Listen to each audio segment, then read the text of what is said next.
Weissberg and Deliverance, brought to you by the United States Army Reserve. And I'm Lee Arnold.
That's Eric Weissberg, and I should say Deliverance. We can never eliminate the main purpose of what the whole thing is about. Eric, welcome to Country Cookin'. Good to have you with us today. Thank you, Lee. Probably one of the most well-known pickers in the entire world of music is Eric Weissberg, who plays and sings banjo, pedal steel, fiddle, dobro, mandolin, juice harp, acoustic guitar. How many did I leave out that you do play that I mentioned? That's about it. Yeah. Is that all? That's about it. I play a little flute, but I don't. That's fantastic. I think really the anachronism here with you, Eric, is the fact that here's a guy who has a lot of for country music and plays a lot of what we call the basic country music, but is really from New York and plays in New York and works out of New York, which is kind of strange, being most of the country music that everybody knows about as far as musicians are concerned is centered in Nashville. Have you found it, I know you do an awful lot of different kinds of things besides performing as an artist, and well, let's start at the beginning. What was your musical background?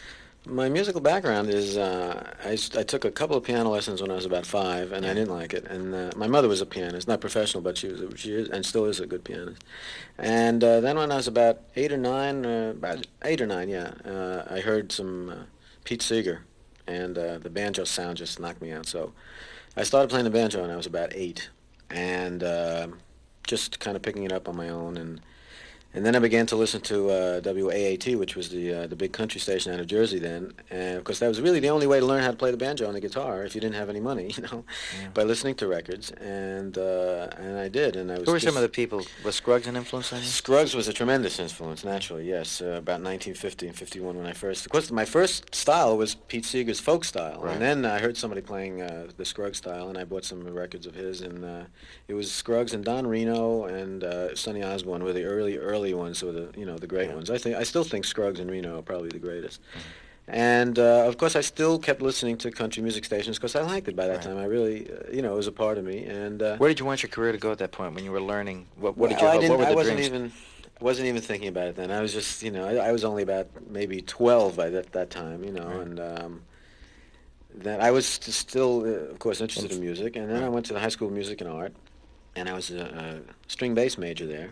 And then I went to the University of Wisconsin and also was a music major. And then I came back, and I really had by this time decided that I wanted to be an orchestral bass player. Right. So I went to Juilliard and I studied the bass. And about Christmas time in '59, there was a folk music group called the Tarriers, which you probably remember, Banana Boat Song and all those. And there was an interesting thing happening. The Weavers were losing Pete Seeger. He was going on his own. And the banjo player from the Tarriers, whose name was Eric Darling, who eventually formed the Rooftop Singers, right?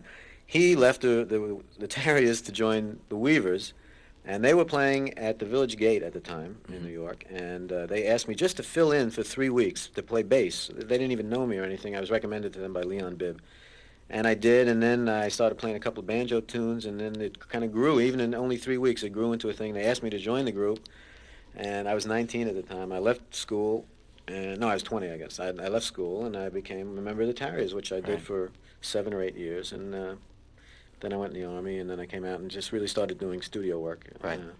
Eric Weissberg, our guest on Country Cookin' today. Right now, let's pause for this word from the U.S. Army Reserve. You'll learn what you're made of while you're earning your share in the Army Reserve. You'll be proving that you care. You'll be serving your country and your future besides as a part-time soldier with full-time pride. You earn when you serve in the Army Reserve, and part of what you earn is pride. When you serve in the Army Reserve, you'll earn your share. You'll learn a skill and earn a good second income. But there's another part to what you'll earn. It's something you pay for, with your sweat, your spirit, your mind, and your time. It's called pride. You earn when you serve in the Army Reserve, and part of what you earn is pride.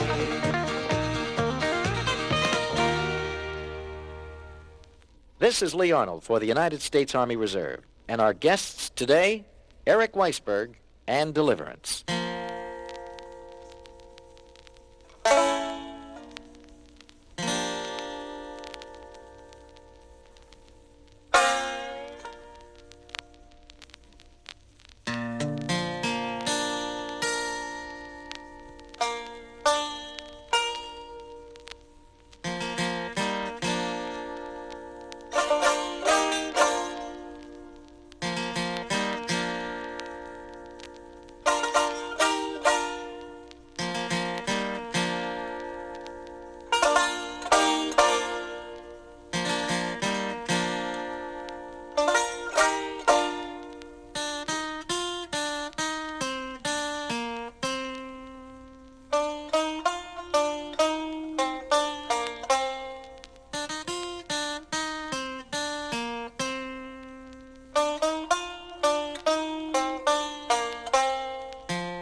That's Eric Weissberg, and I guess an instrumental that I suppose is an international favorite that everybody who is ever familiar with that song knows. That's, of course, the very famous theme from Deliverance called Dueling Banjos.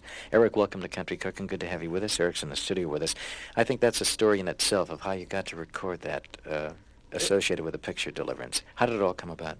Well, one day in the afternoon, I was home, which was unusual for me during the week at that time. I was doing a lot of studio work then, and the phone rang, and this fellow introduced himself, and he said, I'm the creative consultant on this movie from the book by James Dickey, which I'd never heard of. And he said, John Borman would like somebody to play a song called Dueling Banjos in this particular scene. Would you be interested in doing it, and do you know it? And I said, yes, I know it, and sure, I'd be interested in it.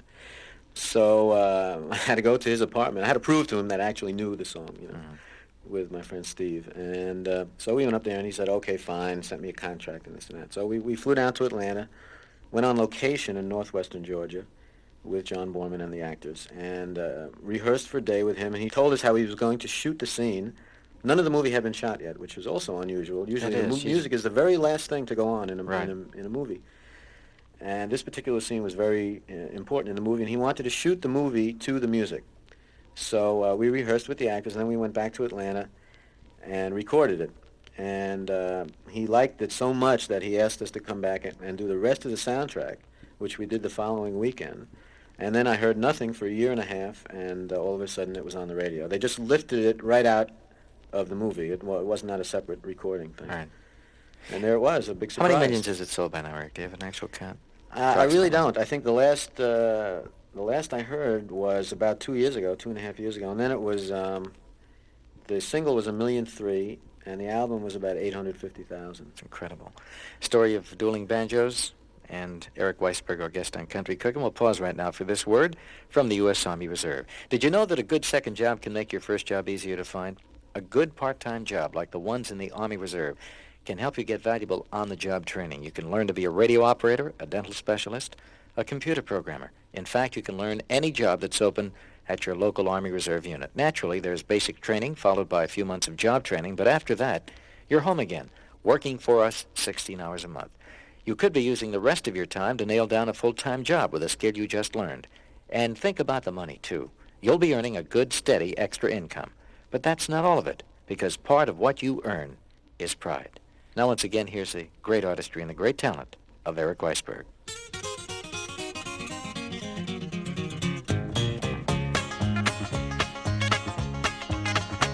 I tried to sail the sea of life, I rowed my boat alone. True love meant nothing to me, dear, my heart was made of stone. In a harbor filled with loneliness, my little boat was moored. And then the day I first met you, I fell right overboard.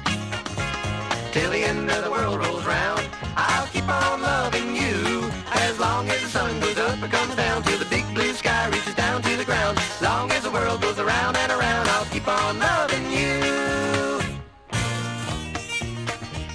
Whenever you're around me, dear, my heart just won't be still. And when it comes to kissing you, I'll never get my fill. They thought I'd never settle down, that I would always roam, that I could never be the type for love and wife and home. Till the end of the world rolls round, I'll keep on loving you. As long as the sun goes up or comes down, till the big blue sky reaches down to the ground. Long as the world goes around and around, I'll keep on loving you.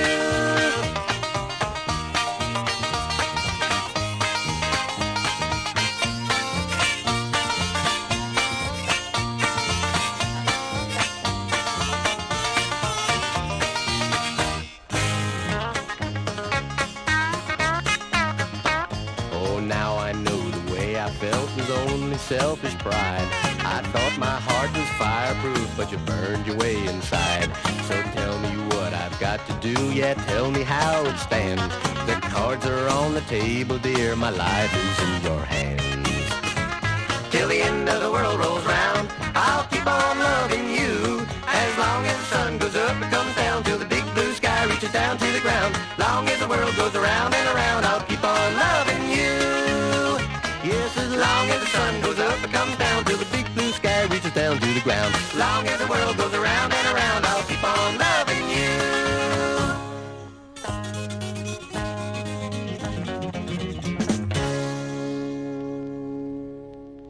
Weissberg singing for a change, and also playing in one of the selections from his collection called Till the End of the World Rolls Around. Eric's with us in the studio live today on Country Cookin'. Eric, I guess one of the things that's always intrigued me is someone like yourself who obviously has been the prime example of a very successful musician. A lot of the dreams you've had have come true already as far as performing, hit records, and also appearing with your group Deliverance. Why is it then that someone like you has had such a great background in folk and in country and all kinds of music, traditional, classical, I suppose, trained in all string instruments, has not naturally migrated to the place where most of it happens, which is Nashville, where you ultimately probably could be as successful there as you are here? That's something I've often wondered about, being successful down there. Actually, I don't doubt that I could be successful there, but I don't think that I would be as successful there as I am here, because simply for the fact that there are a lot more pickers down there.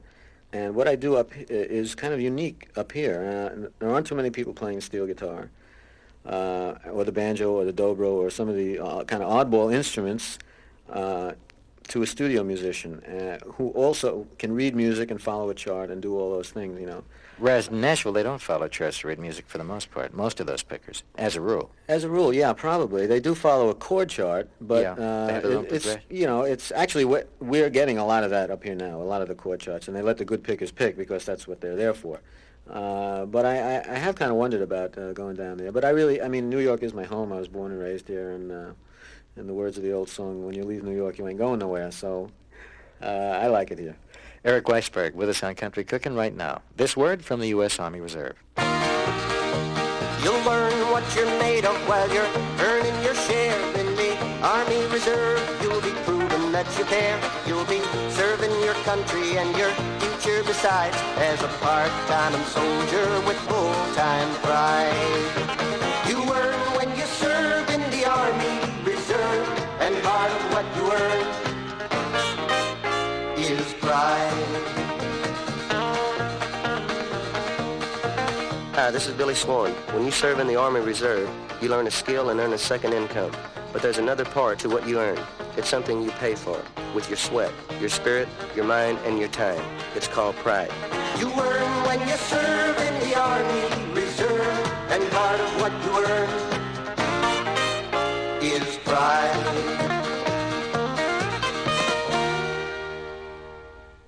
And now, once again, here's Eric Weissberg.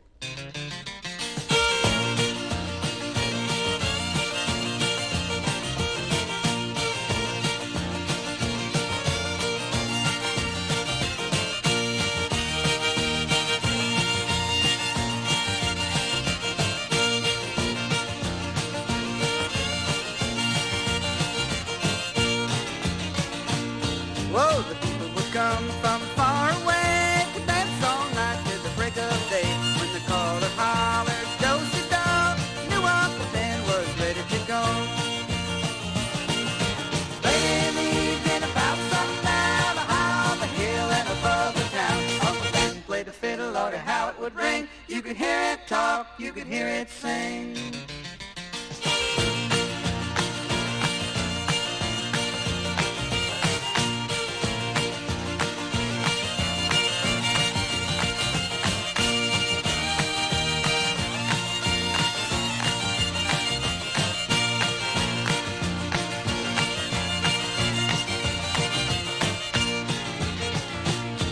They played an old tune called Soldier's Joy, then they played one called the Boston Boy. But the greatest of all was Jenny Land. To me, that's where good fiddling began.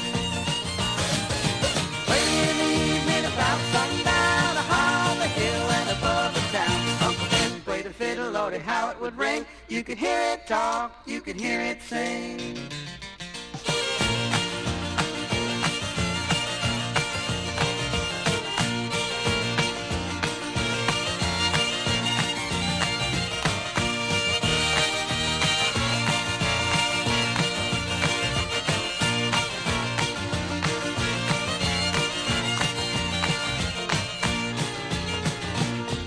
I'll never forget that mournful day when Uncle Ben was called away. They hung up the fiddle and they hung up the bow. It was time for him to go.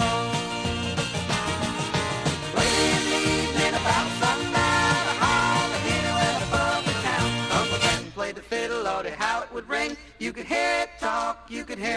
everything. Eric, thank you for joining us on Country Cooking. My pleasure, Lee. Come back, see us. That's Eric Weissberg, and this is Lee Arnold reminding you that in the Army Reserve, part of what you earn is pride. Late in the evening, about sundown, on the hill and above the town, Uncle Ben played the fiddle, Lordy, how it would ring. You could hear it talk, you could hear it sing.